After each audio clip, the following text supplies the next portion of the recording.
All right, let's talk some must-add wide receivers now for Week 7 fantasy football. Kicking things off with Michael Gallup at 50% rostership on Yahoo Fantasy Football. Now, this is, not the most available player in the world, but we're going to cover him today because I think there's a great opportunity for him to grow his value and become potentially a flex-level lineup candidate with the return of Dak Prescott to this offense. Now, Michael Gallup coming off of the ACL injury, missing the first portion of this season, and then having to reintroduce himself into this offense with a guy like Noah Brown who's emerged here, and then having to compete with him with Cooper Rush, the quarterback, without Dak.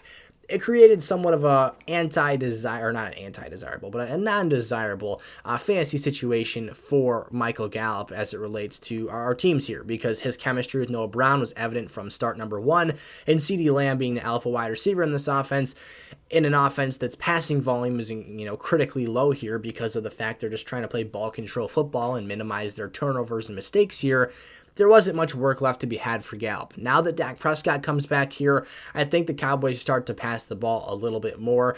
Maybe not so much becoming a super pass-happy team. They know the strengths of their team are the defensive side of the ball, and they don't want to get, super risky with how they play in their offensive attack.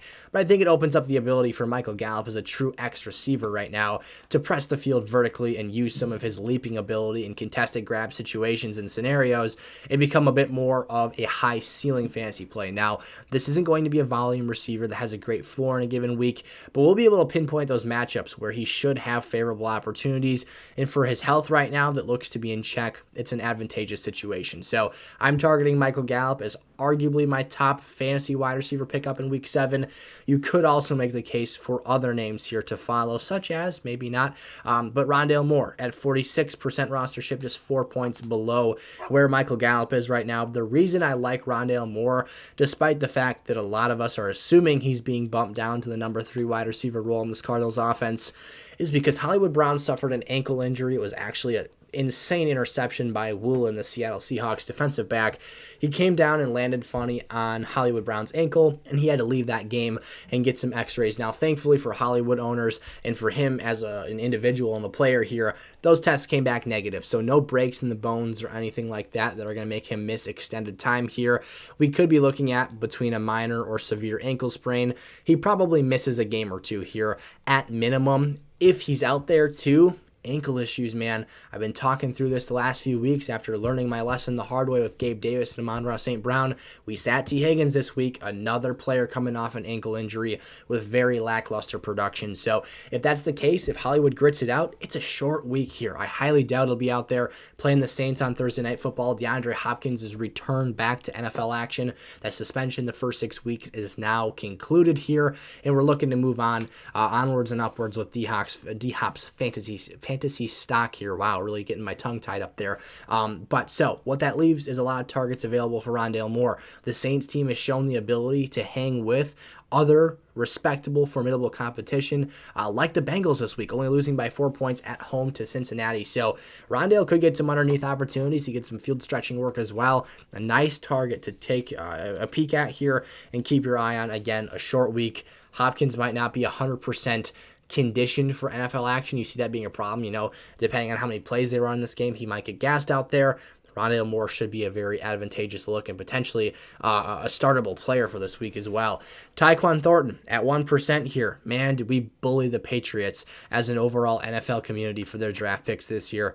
I gotta say, Cole Strange at guard looks pretty dang good. I gotta say, Tyquan Thornton here in the second round looks pretty dang explosive. And I also gotta say, Bailey Zappi, what was it, their 4th round draft pick there? He looks like a pretty dang good pocket passer as well. So lots of stuff working here for the Patriots draft room, despite the fact that, again, as a greater NFL community, we kind of bully them in a year-by-year basis. But for Tyquan Thornton here, holy cow, did this guy ever make a splash impact here in this Week 6 matchup? Now, he's been dealing with injuries. He was on the IR to start this season.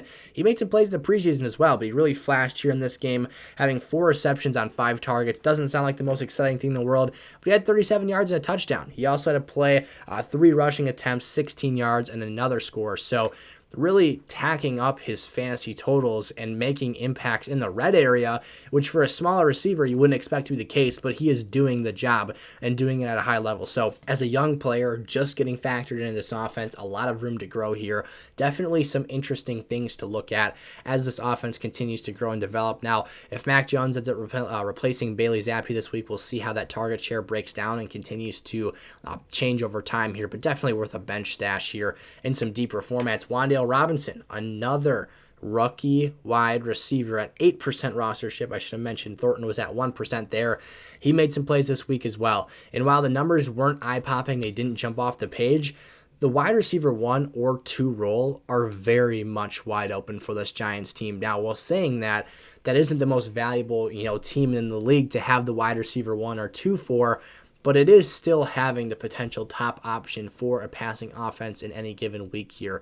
A rookie second-round pick in Wan'Dale Robinson, his size is a little bit concerning, just like it is for Rondale Moore as well, but his tape popped off the screen to me, watching his explosiveness.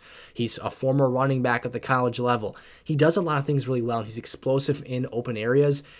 In that sense, he's very similar to Rondale Moore, but again, he's not, going to go out there and win a bunch of contested grabs and probably be an alpha wide receiver for any offense besides a poor receiving room like the Giants. So you have to manage your expectations here. Only 4 targets, did catch 3 of them for 30-plus yards and a touchdown. But again, it's more so the upside of the role he could have on his team versus actually the reality of his long-term situation here.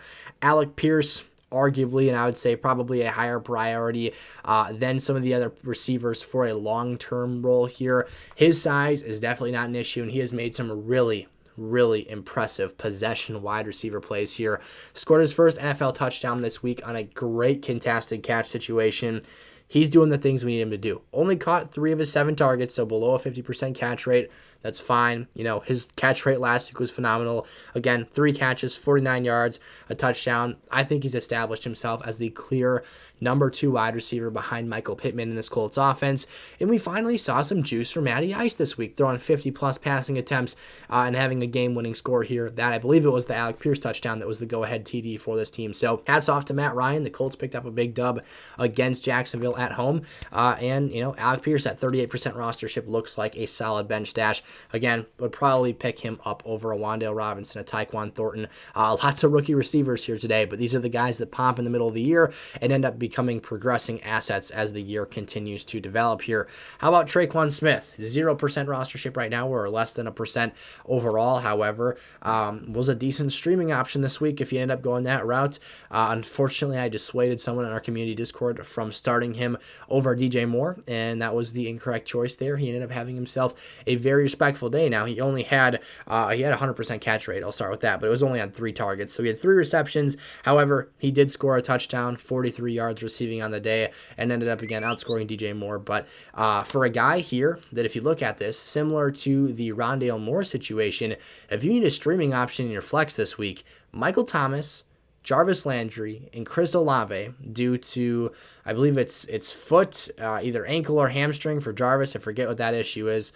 Honestly, didn't pay too much attention to it because I didn't really care. And then Chris Olave, concussion protocol. Michael Thomas and Olave just being the more fantasy relevant receivers there. They were all out this week. So it was the Marquez Callaway, the Tre'Quan Smith, Keith Kirkwood got some action in there as well. It was a real committee passing approach here from this Saints offense. Now for Tre'Quan Smith, like I said, he is the bigger playmaker, the larger splash impact player for this team. Did score his touchdown very early in this matchup. But if you're in a very deep league, you've got multiple flex positions here, a short week, injuries, bye weeks, whatever's causing you troubles here, check out Tre'Quan Smith for your lineups in this week's game or potentially a bench stash.